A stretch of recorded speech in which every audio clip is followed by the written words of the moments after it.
Good afternoon, ladies and gentlemen. Welcome to the Chaos Mind, where we talk about all the deep and meaningful stuff that goes on inside the grey matter that is in between our ears. Learn your learning style. I know that's a really weird topic, but with everything that I'm learning, or have been learning for the last 2 weeks, going through my provincial insurance license exams and getting through the certifications and reading the material, some of the material is dry. Like, oh my god, is it dry? And there's a lot of different terms in there that I know a few of them, and I knew a few of them from when my husband was doing insurance, but there are so many different terms in there, and a lot of them are interchangeable. And when you just plonk somebody down in front of a textbook, my brain goes, what? Doing all this learning in the last while has actually taught me to go back to learning my learning style.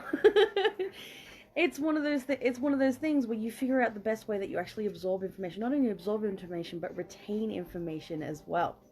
So, contrary to traditional education frameworks, there is actually a huge advantage of learning your own learning style, and they can range. There are seven different learning styles that I know of. And most of the time you are successful when you actually figure out your learning style that works for you the best. So maybe you're a visual, maybe you're an oral, means you like to hear things better, hearing, auditory, musical. Maybe you're a verbal, you're a linguistic. You can have someone sit there and explain something to you in detail and turn around 3 or 4 weeks later, even months later, and recite exactly the same thing to someone because you heard it. Maybe you're a physical, you're a kinesthetic, so you like to get your hands on. Maybe you're a logical person, or maybe you're a social, you're interpersonal. So if you're a social, then you actually learn better when you're in that class setting, when you're in that group setting, learning from somebody else. Or maybe you're what they call an interpersonal. So you're a complete solitary person. You work on your own. You like to read the books. You like to go into all of these the nitty gritties and the how-tos and the who's, the what's, the when's, the why's, and how's. You've got to learn your learning style. And this applies to everyone.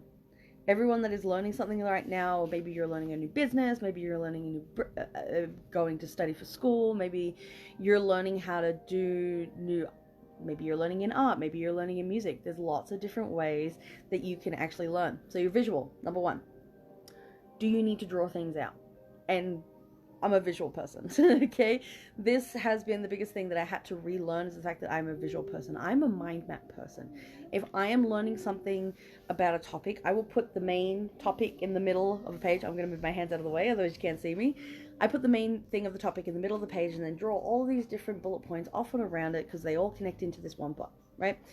I am a visual person. I have to draw it out. And usually I have these little doodles on the sides of my pages, and I have little diagrams all over the place.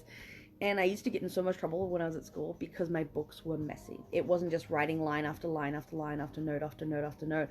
I actually had to draw these mind maps. And when they turn around, they're like, why do you do this? I'm like, because I retain the memory, I retain the information better, I remember it better. Why do you think I'm so good in the subjects where this is just, it's okay, you want to learn this way, go for it. Why do you think I'm better in those subjects? Why do you think I have harder times in subjects where it's like, no, just copy the lines off the board? It never really worked that way for me, all right? One of those other parts is the fact that when you represent everything in spatial information, so spatially, when you lay things out like that with images, you're able to focus on the meaning and the reorganization and group the similar ideas together. You're a visual memory person, so when you have everything spread out into this mind map, you can actually recall it because you put it in your head and your mind goes, okay, this is the topic, this and this and this and this. It all pulls in together, right? That is your visual. People usually that do this usually end up being really good architects or engineers or project management or even design, because they can pull in all these different ideas and all these different aspects that connect to the main thing that they're doing. Another one is oral or auditory or musical. So some people actually have to have music going when they're studying, right? I am partly oral, or auditory. So when I'm learning, I put music on, and not just music, but I put binaural beats on. And there's a very specific study track that I use, which goes into the different types of brain wavelengths that you have, which are optimal for studying. And it's in that relax, it's that positive thing. I also have certain music that I specifically listen to when I'm studying because of the frequencies in the music. It helps my brain to relax. It keeps my brain upbeat, and it also keeps my brain focused. Things like heavy metal, out the window. I love heavy metal, don't get me wrong. Excuse me. But when I'm studying, heavy metal goes out the music. It's usually the calm, the quieter, the more relaxed music that I listen to.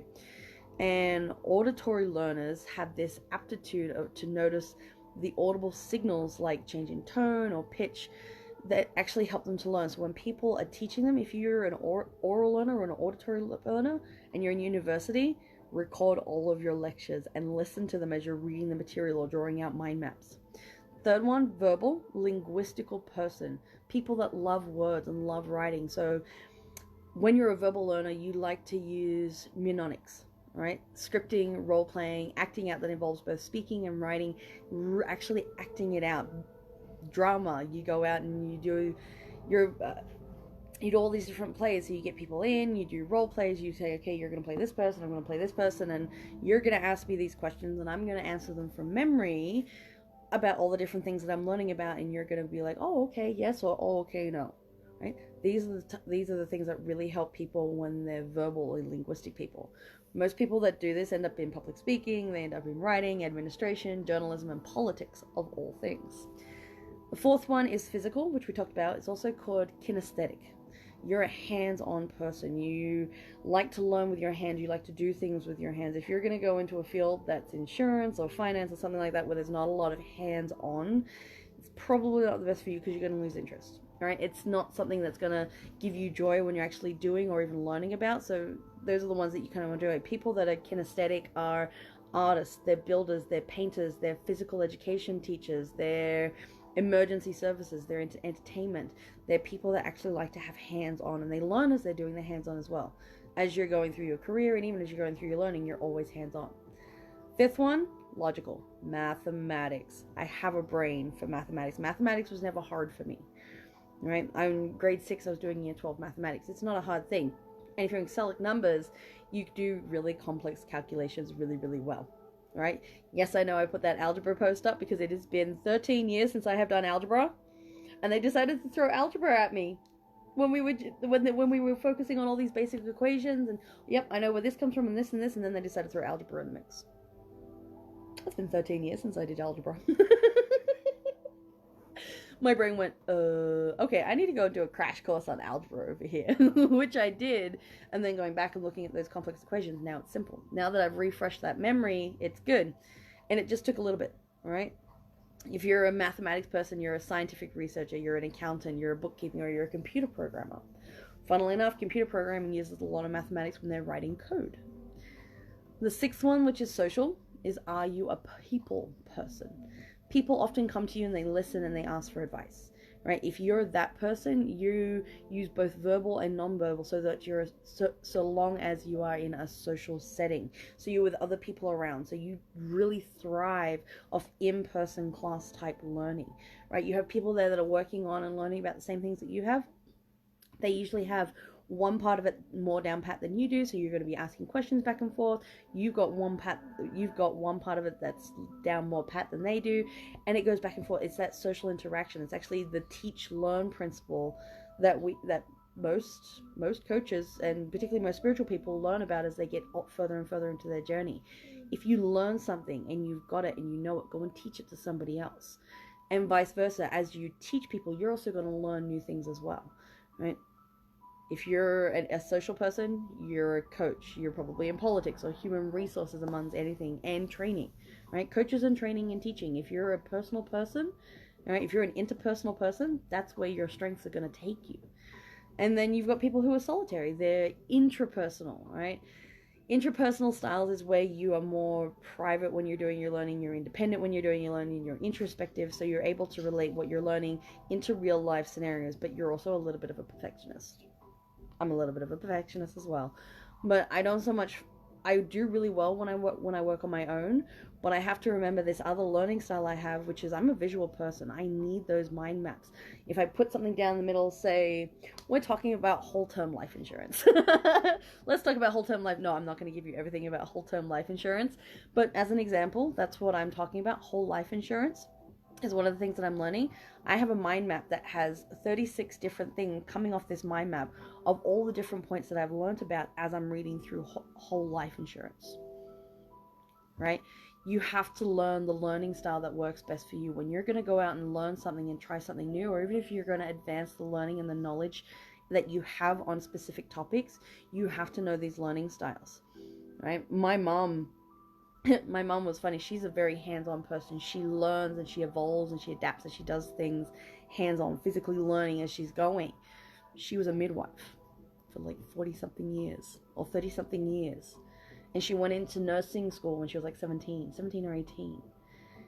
She's been doing that her whole life, and she has all of this knowledge and all of this information because she's a midwife and a nurse. She's retired now, but she was a midwife and a nurse, so she had all of this knowledge because she learned hands-on. And as new practices come into place, as new procedures come, as new ways of handling different medicine, she's right there learning in the thick of it, hands-on, doing it day after day after day. So it really pays to know what type of learning style that you have. If whether you're a visual, maybe you're an oral, you like listening to things. So if you're a visual, you're a spatial person. You're that mind map kind of person, or you're a sticky notes all over your wall. You want to look at my bedroom? I have notes all over my walls, okay? I literally see it when I get up, when I go to bed. I've got this spatial thing going on. Very good at spatial perception. You're oral, so you're auditory or musical. If you're verbal, you're linguistic. If you're physical, you're kinesthetic. And if you're logical, you're mathematic. If you're social, you're an interpersonal. And if you're a solitary, you're intrapersonal people. Okay, so learn your learning style. Figure out what works best for you. Think back to your school days. If you don't, there are like so many different tests and quizzes that you can get online these days on YouTube, on Facebook, on Instagram, on Twitter. There's so many different exams, little things that go, oh, what type of learning style do you have? Go and do it. Go and find out which is your learning style. And then use the strategies that you have for those specific learning styles to help you with whatever you're learning about. I promise you it pays off, because for somebody that decided to dive straight into insurance and just read all of the stuff and then, go and do the mock exams, go and do the chapter quizzes, the bits that I understand, things like ethics I do on a daily basis. Ethics is something that is always in the back of my mind, but for things like life insurance, where you have to not only work with ethics, but now we're working with tax and income and before and after, and okay, the math is the easy bit, but when you're trying to connect that back into the policies and how that... Anyway, my brain for a couple of days was like, what am I doing? Why does my brain get everything so confused? Why? What is going on with me right now? And then I remembered my learning style. And that was actually one of the points that my mentor gave to me. She's like, well, what's your learning style? Oh, yeah, my learning style. I totally forgot about my learning style. She's like, you might want to go and fix that. I'm like, I'll go fix my learning style.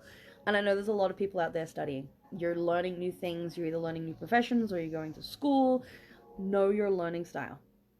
All right? Know your learning style, particularly if you're going to school. Because if you don't know your learning style, you will struggle. I have struggled quite a lot in the last week while I've been smacking my head against this brick wall to get through life insurance. But I'm there. I'm through it. I have my certification this afternoon. So, fingers crossed, we'll get that 85%, and then I can move on to the next one, which is segregated funds and annuities. 2,500 pages of reading. I am so not looking forward to that one. I'm not. But I have my learning schedule, I have my learning style, and I have all of my music that goes with it. So learn your learning style. Know what it is. Thank you so much for joining us here on the Chaos Mind. Remember, learning is a big part about life. Being a lifelong learner is something that you should enjoy. You shouldn't just have to learn things for the sake of learning things, but you must have a passion and an interest for learning different things that you want to learn about. So go and pursue those passions. Go and pursue what it is that excites you and invites you and relaxes you while you're learning as well, because that's where you're going to find the part of your life that you're going to want to learn about, the topics that you're going to want to know more about. Right? Insurance, funnily enough, is actually one of those things that I'm like, I need to know this. I need to relate it to real life situations. Right? Being a lifelong learner, we talk about it in Leave the Dogma all the time. If you haven't got a copy of Leave the Dogma, click the link that's in the description of the video. Or if you go on Amazon, type in Felicity Long, Leave the Dogma, and it is the first result that pops up. Until tomorrow, ladies and gentlemen, you have a wonderful day. There will be a meditation focusing on concentration and memory coming at you guys in about 30 minutes. So I will have that up for you guys coming from Galactic TV. Until then, have a wonderful day, and we'll talk to you tomorrow.